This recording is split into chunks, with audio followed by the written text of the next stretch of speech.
Play was in Richmond. He was, listen, he didn't come to see me play. There was some kind of there was a fucking march, and Dad came down, and he had a sign that said, Virginian gun owners, Arkansans support you. It wasn't anything provocative, it was very to the point.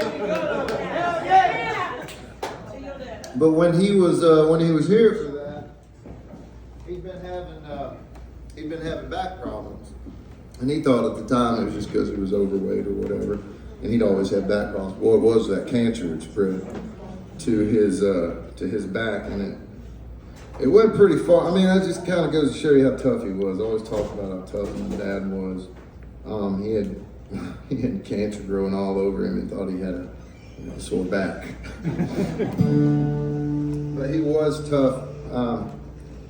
When I was a kid, my dad had a scar on the back of his neck, just a straight line scar right down the back of it, and he had always told me it was from a grizzly bear encounter that he had, been the victor of.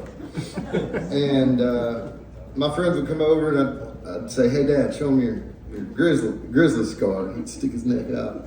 And, "Oh, yeah." So anyway, again with the back, it was a slipped or a ruptured disc in his neck. He had had surgery, and it was just a scar. But I believed it because he really was that tough. And I was standing next to his coffin there at his memorial, and this guy came up to him and he said, "Ward, my name's Mike Jolly." He said, "I worked with your dad." My dad was a game biologist. He worked for the Arkansas Game and Fish Commission for 30 years. Nice shirt, dude. Thank you, Anyway, he said, "I want to tell you a story about your dad. Your dad was the toughest son of a bitch that ever lived." And he said, "I want to tell you how I know." He said, "We were down in southern Louisiana and we were trapping alligators. And what they would do is they would trap them and bring them to Arkansas, because the rednecks in Arkansas like to shoot up all the alligators and kill them. So Dad would bring them new alligators, I guess. But anyway, he said, "Well, we were down there and we had trapped this alligator." He said, "But one of the rednecks in Louisiana had come by and shot it in the head." He said, "But he hadn't killed it. He had only knocked its eyeball out of the socket, and it was still dangling by all those nerves." Yeah, and it gets better. All those nerves, that eyeball was still connected, and that alligator was going ape shit. And he said, "Ward, this weren't no baby. It was 14-foot long alligator. It was huge." And he said it was lashing out. It was just snapping and hissing and flailing. He said, "We had to get that eyeball out of that gator's head." He said, "It was me and your dad and one other biologist. So it was like 3 scientists and 1 alligator." And he said, "Before we could come up with a plan," he said, "your dad jumped on that alligator's back, crawled up on its head and ripped its eyeball out." And he said he got out and just did that and never said a word about it. But he made the shit up about the grizzly bear. Kind of fucked up. This is one of my dad's favorite songs. I put it on my first album just for him, and I asked my friend Jamie Johnson to sing on it just for him, and my hero Willie Nelson to sing on it just for him.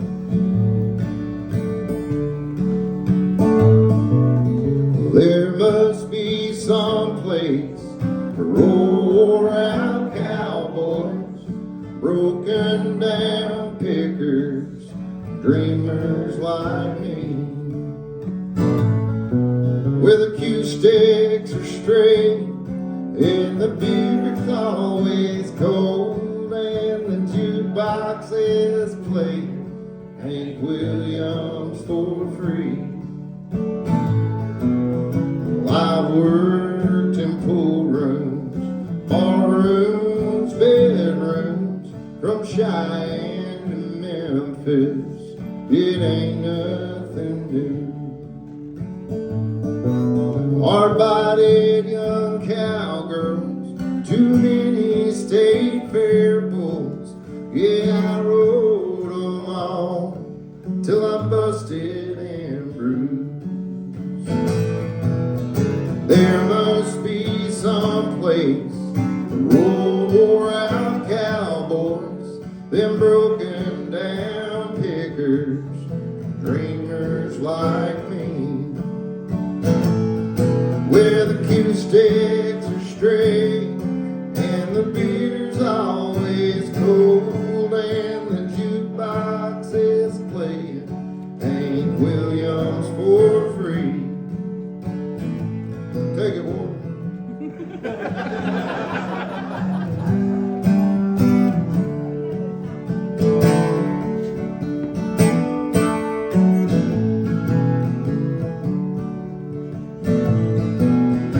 I picked my guitar till my fingers blistered, bleeding and sweating and staining my jeans.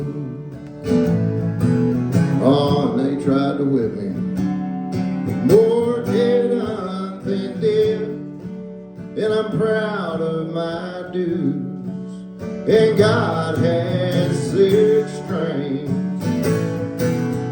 There must be some place wore out cowboys, broken down pickers, dreamers like me, where the cue sticks are straight and the beer's always cold and the jukebox is played Hank Williams for free. They'll never stay home, they're always